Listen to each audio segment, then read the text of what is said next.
ফুলপুর গ্রামে নতুন একটা আতঙ্ক শুরু হয়েছে। সবাই ভয়ে আছে, আর সেই আতঙ্কের নাম হলো রাসেল বাইপার সাপ। একদিন চায়ের দোকানে সবাই এই নিয়ে কথা বলছিল। কি গো কালু মিয়া, কিছু কি জানো? আমাদের গ্রামে নাকি একটা ভয়ঙ্কর সাপ ঢুকেছে। সেই সাপের নাম নাকি আসেল ভাই। চাচা, এটার নাম আসল ভাই না, এটার নাম হলো রাসেল ভাইপার সাপ। খুবই বিষধর সাপ। একবার একটা সুবল মারলেই নির্ঘাত তার মৃত্যু হবে, বাঁচার কোনো উপায় থাকবে না। হাই হাই, কি সব বলছো?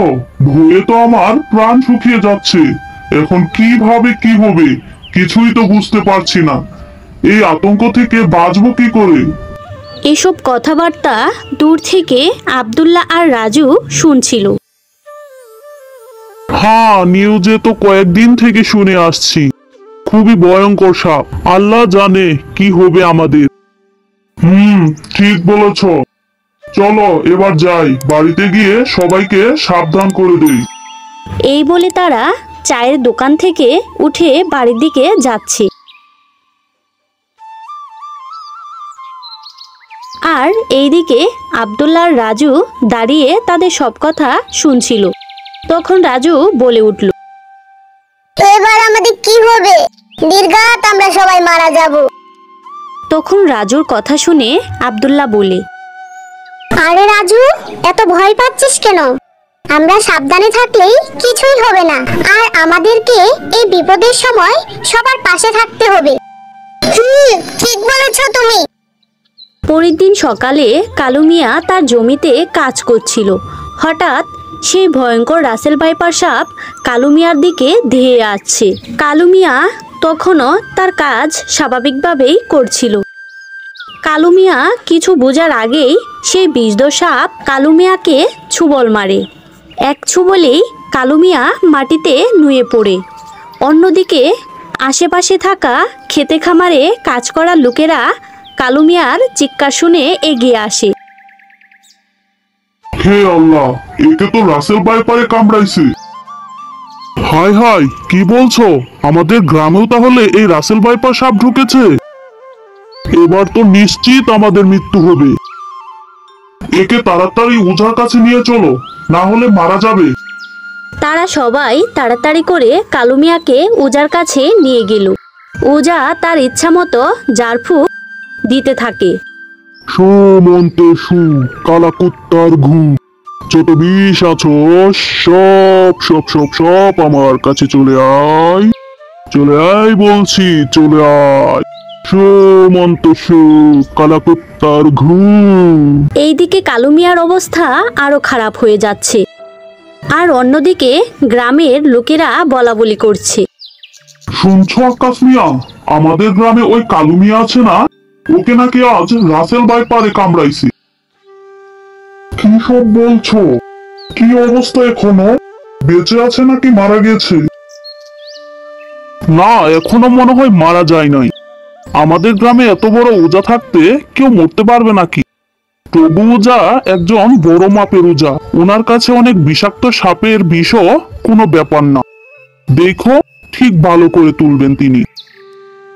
এসব কথা দূর থেকে আব্দুল্লাহ শুনছিল। শোনার পরই আব্দুল্লাহ তাদের কাছে যায় আর বলে,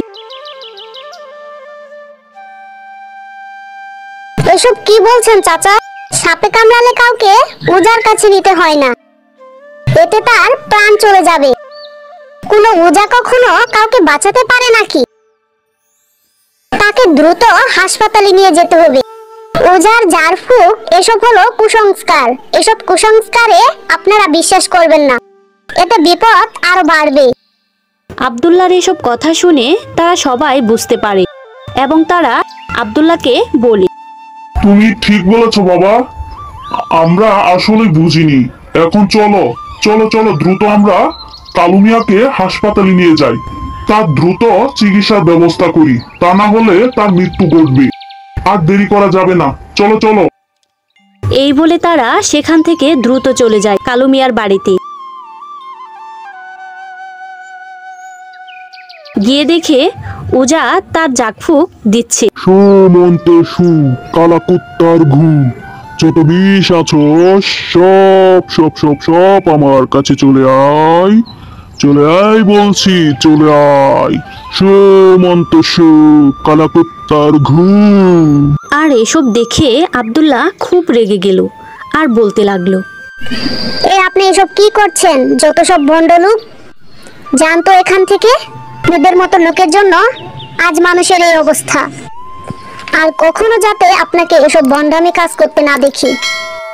কি এত বড় সাহস আমাকে বলে ভণ্ড? আমি তো আরো প্রাণ বাঁচাতে চাচ্ছি, আর আমাকে বলে কি না? আচ্ছা ঠিক আছে, যাও নিয়ে যাও। কোথায় নিয়ে যাবে? যাও, আমি আর তোমাদের ভালো কথা বলবো না।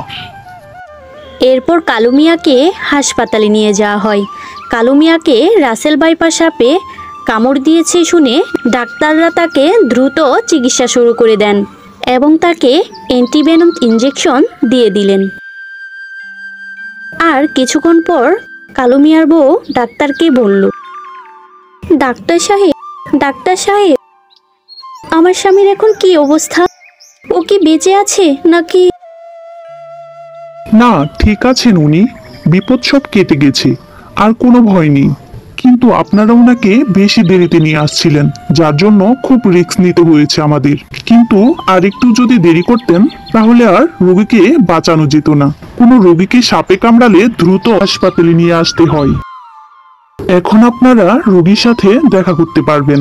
এটা বলে ডাক্তার চলে গেল আর তারা সবাই কালু মিয়াকে দেখতে গেল। আল্লাহ, তুমি রহম করেছো আমার উপর। বাবা আব্দুল্লাহ, তুমি আজ না থাকলে কি যে হতো। তোমাকে অনেক ধন্যবাদ। চলুন আমরা সচেতন হই আর কুসংস্কার মুক্ত সমাজ গড়ি, আর সবাই সাবধান হই।